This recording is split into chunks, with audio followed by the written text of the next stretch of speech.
Hello, everybody. This is Gregory with 5-Minute Catholic Apologetics and Living, where 5 minutes of your time may get you to the divine. Today, I want to talk about one of my favorite verses from the New Testament that make me feel good about the afterlife. Now, before we get, let's start with a prayer. In nomine Patris et Filii et Spiritui Sancti. Amen. Gloria Patri et Filio et Spiritui Sancto, sic ut era in principio et nunc et semper, et saecula saeculorum. Amen. So sometimes when I'm feeling down, I will read Psalms like Psalm 88, some of the more despairing Psalms. And if you look at many of the Psalms, some of them, of course, are praising God. Typically, they're attributed to David, but we know that David didn't write all the Psalms.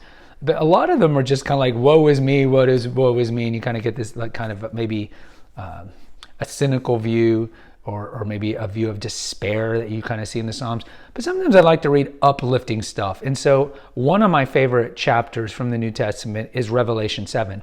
And I have an episode here. I did kind of an analysis of each of the books of the New Testament. I'll try to remember to put a banner up here for the book of Revelation.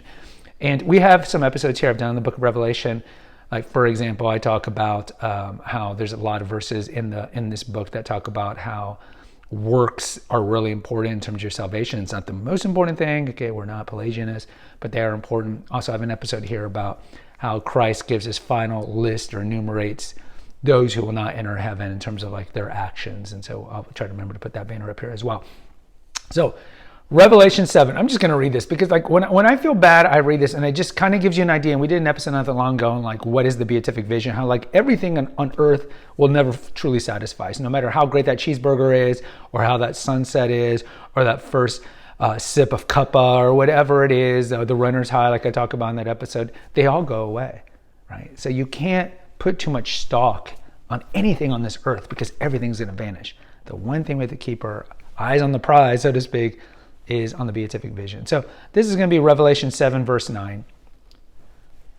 After this I looked, and behold, a great multitude which no man can number, and every nation from all tribes and people and tongues, standing before the throne and before the Lamb, clothed in white robes, with palm branches in their hands, and crying out with a loud voice, Salvation belongs to our God who sits upon the throne and to the Lamb. Close quote. And all the angels stood around the throne and round the elders and the four living creatures, and they fell on their faces before the throne and worshipped God, saying, and this is one of my favorite lines. I wish they would have found a way to incorporate this into the Mass, because I think in many ways we do so much prayer of petition. We've talked about this in previous episodes, the three types of prayers: thanksgiving, praise, and petition. And I think the typical Christian is almost like 90% petition. Give me this, give me the Lambo, give me the hot girlfriend.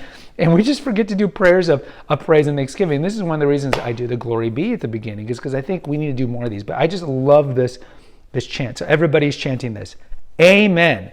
Blessing and glory and wisdom and thanksgiving and honor and power and might be to our God forever and ever. Amen. Then one of the elders addressed me, saying, Who are these clothed in white robes, and from where have they come? I said to him, Sir, you know. And he said to me, These are those who have come out of the great tribulation. They've washed their robes and made them white in the blood of the Lamb. So again, these is like red martyrdom, those who've martyred themselves. I talked about not long ago how there's been 62,000 martyrs just in Nigeria in the last 20 years. So you don't really hear that in the news. And then I just love this part. Therefore, are they before the throne of God and serve him day and night? And this is kind of my idea, like what the beatific vision would be kind of like. Therefore, are they before the throne of God and serve him day and night within his temple? And he who sits upon the throne will shelter them with his presence. They shall hunger no more, neither thirst any more. The sun shall not strike them, nor any scorching heat.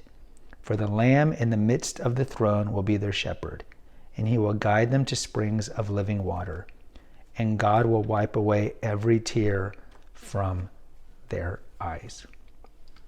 I just love that second half of Revelation 7. It just brings me joy, kind of gives me something to focus on as we persevere to the end, as Christ talks about those are the ones who are saved, or those who persevere to the end and don't apostatize and have charity in their heart for God and, of course, for their neighbor. And I just love that part. Revelation, as I talked about in that episode, there's a lot of pitfalls, I would say, because when people read it, and man, you see this especially in the Protestant world, but definitely in the Catholic world too, they get so caught up in the apocalyptic stuff, trying to predict the end times. And it's just a complete waste of time because chances are you're going to die before the end times come. And secondly, if the end times are coming like in my lifetime, like tomorrow, all right, great. All right. I don't have a problem with that. But either way, it just gives me a lot of solace. So in Revelation, you can get so bogged down on the seals and the trumpets and the Antichrist and all this kind of dark cryptic stuff, the mark of the beast. I just focus, I think, on the first several chapters when it talks about the 7 cities in Asia Minor, where Christ addresses each of them. Focus on Revelation 7. And then I like the last chapters, like Revelation 21, where the New Jerusalem is established in heaven. I just find these chapters to be very consoling. Guys, post in the comments. I'd love to hear from you. Until next time, take care. God bless and pray.